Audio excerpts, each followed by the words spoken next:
Tem aqui uma thumb de um vídeo de um canal que o YouTube mostrou pra mim aqui, que é Don't say you welcome. De fato, quando você vai falar o de nada em inglês, você fala welcome, a minha língua trava. Eu nunca consigo falar. Não, mas tá errado, nenhum... É porque ninguém fala, os gringos não falam. Vamos lá, você aí que está aprendendo inglês, as coisas que a gente aprende errado achando que é certo. Porque você aprende que quando o povo fala thank you, você fala you're welcome. Aí não sai.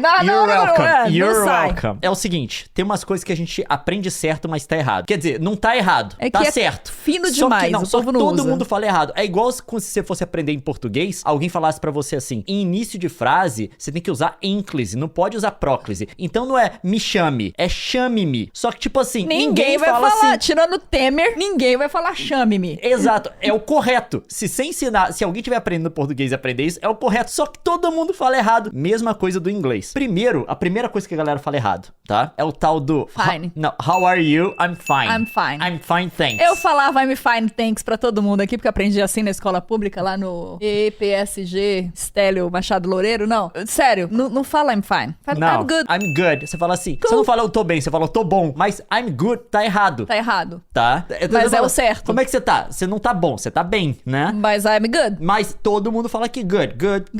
Não, ou você fala not bad. Not bad é o melhor. Você vê, e ninguém pergunta how are you também. Tipo, você fica esperando o povo perguntar how are you, o povo não. What's up?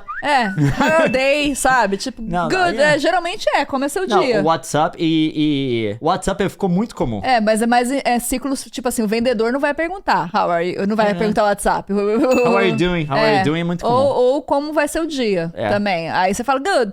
Entendeu? Não é? I'm fine. How eles usam muito aqui em Vancouver, né? Enfim, te ensinaram errado, me ensinaram também. Mas, enfim. Eu passei por arrogante aqui, porque você imagina ser o Temer. É o Temer, o cara que quer falar entendeu? certo. Mas, e tem o outro também, que é o tal do, como você fala de nada, que é you are welcome. Ninguém usa. Ninguém usa. E é difícil falar, porque assim, a pessoa fala thank you, ela virou as coisas, já foi embora. Thanks, virou e você tá, you are welcome. You are welcome. Fala rápido, fala. Tá achando que a dificuldade é minha? Vai lá, vai todo mundo junto. You are welcome. Fala no problem. No problem. No problem. Eu sou mais despachada ainda, né? Eu falo no problem. No problem. Coisa pequena entre nós isso aqui não é nada. Às vezes você não fala nada, você faz... Não, mas você sabe que existe muito obrigado em inglês, né? Você vai ouvir alguma galera no Reino Unido falar, galera mais velha. Você tem o much obliged. Existe também, sim. Tipo assim. Mas, tipo assim, é da galera, tipo... que fala latim. Não é da galera que fala latim. Tipo, a galera que nasceu na década de 20, 30 e tá viva até hoje, sabe qual é? Esse povo fala much obliged. Mas e no Reino Unido, tá? Nos Estados Unidos ninguém usa isso, não. Mas tem umas coisas que é muito engraçado que a gente aprende. Eu lembro de uma professora de francês minha falando. Ela tinha uma aluna que ela tava dando... que tinha feito aula de francês muito tempo, ela tava dando aula particular, e ela falou que ela precisou desensinar a aluna, porque a aluna falava... Veio com os vícios. Não, conjugava os verbos no futuro, e aparentemente no francês, assim, eu fiz francês instrumental, tá, gente? É tipo, pra leitura eu fiz quando eu tava na pós-graduação, então eu não sei a estrutura da língua, você basicamente bater o olho e conseguir ler, porque o francês instrumental você só aprende as coisas que são diferentes do português, pra você conseguir identificar rápido, porque boa parte do vocabulário é meio cognato, assim, você pega na hora. E aí eu não sei a língua profundamente, mas aparentemente eles não usam futuro, não tem a conjugação do futuro. É tipo, em vez de... Tipo, em português, a gente não fala eu farei, né? Eu vou fazer. A gente não conjuga. Só que aí ela pegou essa aluna que conjugava os verbos, ela falou, não, você tá fazendo certo, mas você tá fazendo errado. Você já sabe o certo, vão aprender o errado, que é o certo, porque é como todo mundo faz. É o que o povo vai usar, porque não tem esse negócio de certo ou errado. Quando a gente fala certo e errado, você bota várias aspas aí no que a gente tá falando, porque a gente não acredita que exista certo ou errado. Não. Existe o adequado pra cada situação. Por exemplo, se você for fazer uma prova, você vai usar a linguagem formal, porque você quer acertar a prova, certo? Mas se você for conversar com alguém, ou se... Eu acho muito engraçado, porque uma vez a gente fez várias brincadeiras de que eu era intransigente com português, e que eu ficava corrigindo você toda hora, mas assim, era pra dinâmica do vídeo. Eu não sou essa pessoa. Aí a galera sempre manda, ai, Nilce, me manda mensagem, me perdoa, me desculpa se tiver algum erro. Gente, relaxa. Eu não vou ficar... Eu cometo vários erros, ainda mais agora que eu não tô no uso diário da língua, né? Você perde algumas habilidades que dependem de exercício também. Então, calma, relaxa, não tem erro desse jeito. Tem erro se você for colocar na prova lá, porque é uma situação adequada pra aquilo. Mas é isso, gente, as coisas no Twitter você pode não terminar uma frase com ponto final, você pode começar uma frase sem letra maiúscula, porque a plataforma te permite esse uso da linguagem. E a mesma coisa no falar falaram inglês aqui. Na loja, você não vai falar I'm fine. Mas tem um motivo pros cursinhos e pros professores ensinarem, pelo menos no inglês, essas formas corretas que estão erradas pra você usar no dia a dia. Porque você falando I'm fine, as pessoas entendem. Vai ser meio estranho, porque não é muito usual, mas as pessoas entendem. Mas você aprende a forma formal, porque se você escrever de forma informal, num trabalho, no ambiente profissional e coisa do tipo, vai parecer estranho.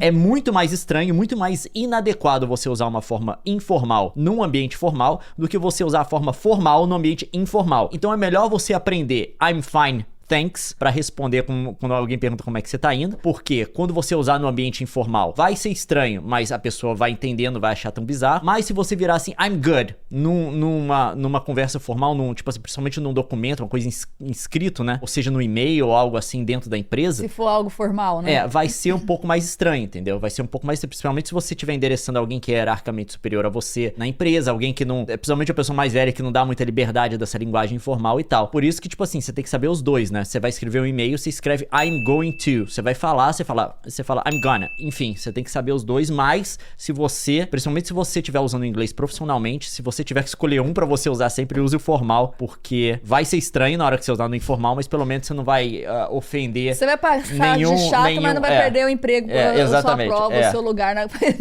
entrevista por isso. E tem outra coisa também, porque no português a gente não tem uma divisão muito estrita entre linguagem formal e informal. Por exemplo, a gente tem uma forma só pra você. Você usa você tanto no formal quanto no informal. Mas esse você pode virar C ou C. Não, tudo isso. Mas em outras línguas, você tem um pronome diferente com uma conjugação diferente. Se você não souber, é problema. Contanto que no espanhol, por exemplo, eles têm as expressões assim, ele tá me tuteando. Tuteando é quando você usa o tu num ambiente que você tinha que se referir à pessoa como usted, que é mais formal. E aí tem essa palavra, mas usted você conjuga com a terceira pessoa, tu você é mais ou menos parecido com você, mas não é a mesma coisa não. E o tu você conjuga como segunda. Muda tanto o pronome quanto a conjugação que você tem que usar. A gente não tem esse costume no Brasil porque a nossa linguagem informal é muito parecida com a formal. É tão interessante, mas né? Em outros lugares a gente tem que ficar ciente disso. Mas é disso. engraçado, porque o tu, como a gente raramente usa em boa parte do país, né? Porque no sul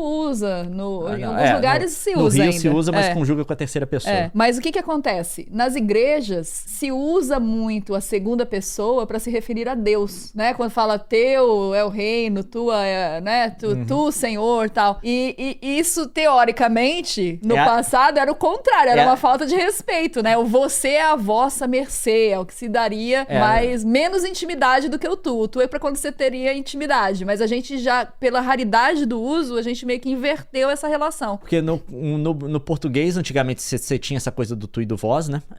O vós pra formal, o tu pra informal, e depois o vós, na verdade, foi substituído por pronomes de tratamento, né? Basicamente, todo mundo tinha um pronome de tratamento, contanto que o vossa mercê, até onde eu sei, ele se moldou no tempo pra virar você, né? Virou vós mercê e depois você. E o vossa mercê, ele era a terceira pessoa, porque como se você referisse também igual o sua majestade, né? Que você falava do rei, não diretamente dele, a sua majestade, não você, tipo, a sua glória é que tá aqui, entendeu? Não você pessoa, mas a sua autoridade, a sua majestade. Mas quando você fala com a vossa majestade diretamente, é a vossa majestade, né? Mas isso é muito interessante estudar esse negócio, porque tipo assim...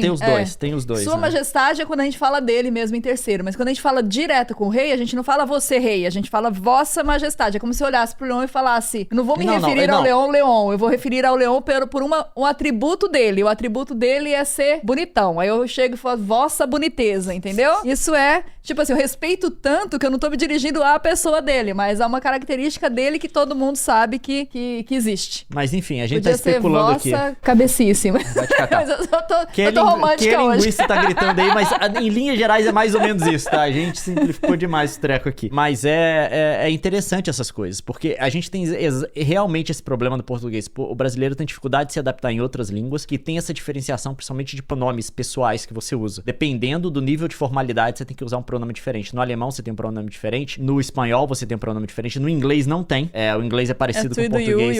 Mas tinha, né? Não tinha? Eu acho que tinha. Não, eu acho Ou que... Shakespeare, no Shakespeare usava um outro lá. Tinha die, do, essas coisas, né? Mas acho que não era de tratamento especificamente, isso não muda com a formalidade. É mais é mais que seria como se a gente usasse o vosso e coisa do tipo. Mas acho que não muda com o nível de formalidade. Mas enfim...